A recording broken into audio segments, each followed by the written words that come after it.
When I looked at the bottle, I noticed that it didn't have a name. Up to now, 16 years of service, all drugs had their manufacturer's name and a lot number. These drugs had a lot number and a random identification number. So therefore, I had to take the word of the nurse there that this medication was what she said it was. Do you get special informed consent from the soldiers when you're giving these type of drugs? Actually, the waiver was given so that we did not have to get informed consent for that, but we did it anyway. And soldiers were asked who took the botulinum vaccine to sign an informed consent paper. And they said, Hammock, you're going to get your shots. And I said, no, I don't know what they are, so I'm not taking them. They grabbed me by my shoulders, held me up against the wall. The nurse peeled down my jacket, rolled up the sleeves of my T-shirt, and proceeded to give me the shots while I struggled. So even though I had told them that I might have some allergies, they went ahead and gave me the shots. Venus Hammack never gave her informed consent for these vaccines. Now she's sick and unable to work full-time. Relying on part-time work, she waits to see if the mystery illness will qualify her for an army pension. I haven't been able to concentrate. Well, actually, I was out because I can only work like 3 days in a row, and then I have a bad bout of diarrhea, and I'm out of work for a day. Dr. Yolanda Hewitt Vaughan was a conscientious objector in the Gulf War. She refused to give experimental drugs and vaccines without informed consent. The FDA had been requested by the Department of Defense to waiver my responsibility as a physician to provide informed consent to those that I would do an invasive procedure to, like, injecting a biological. And I feel that that is not the area of responsibility or even the right of the FDA to do that. Sentenced to 30 months in jail, she was made a prisoner of conscience by Amnesty for upholding the right of the individual to informed consent. Back in World War II, we tried scientists and physicians for that very lack of informed consent when they experimented or treated patients under their care or control. And here we were now asking for a waiver of that very principle that the United States was responsible for putting into international law under the Nuremberg Code. This was black letter international law going back to Nuremberg that was incorporated into U.S. military law in the 50s. And the American government perpetrated the Nuremberg crime on their own troops. And so they're afraid, because they know what they did was not just irresponsible, not just negligent, it was criminal. In the Nuremberg Code, they talk specifically about not experimenting. Oh, absolutely. And obviously we adhere to that. Experimenting is exactly what it says, setting up a hypothesis and then testing it. We felt very, very comfortable that this was not, and could not possibly be construed as experimentation, since it was with a tested and safe agent. Today is the 29th of January. The war's been going on now for 12 days. We've had a couple chemical alarm scares where we've had to put on our mask and our full chemical suit.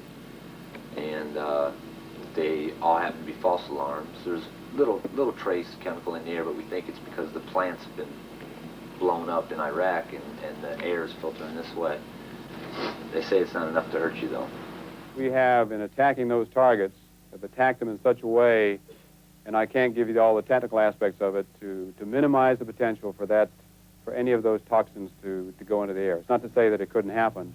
They tell us this stuff dissipates quickly in the air. I don't disagree with that, but when you're within 25 miles or something, it doesn't dissipate that quick, I don't believe, especially when you blow up megatons of it.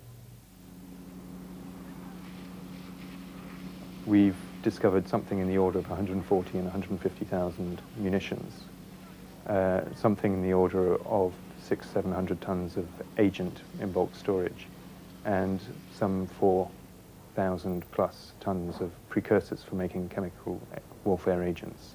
Some of them we never did a full inventory of because they were so dangerous that it was not worth putting our personnel at risk to go into them and do a full inventory of what might have been in there and hence what was destroyed by that action.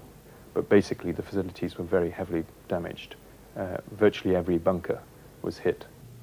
There was animal carcasses, not just one or two, 25 to 200 or 300 carcasses in the desert that were at rest when they died.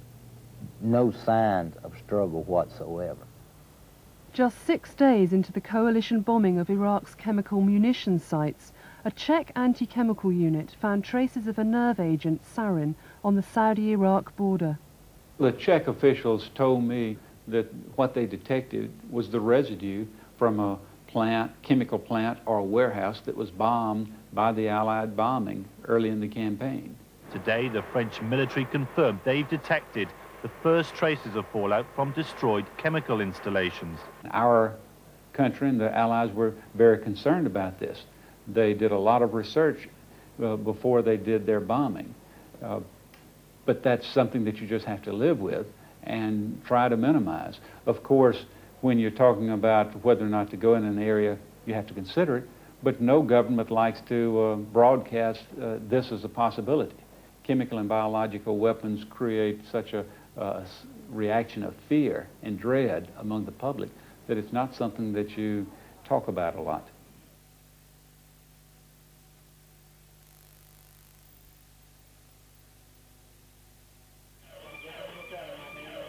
Patriot missiles rise into the sky above Riyadh once again. On the 20th of January 1991, the media reported extensive Scud attacks by the Iraqis in key coalition military sites. The missiles were reportedly destroyed in flight by Patriot rockets.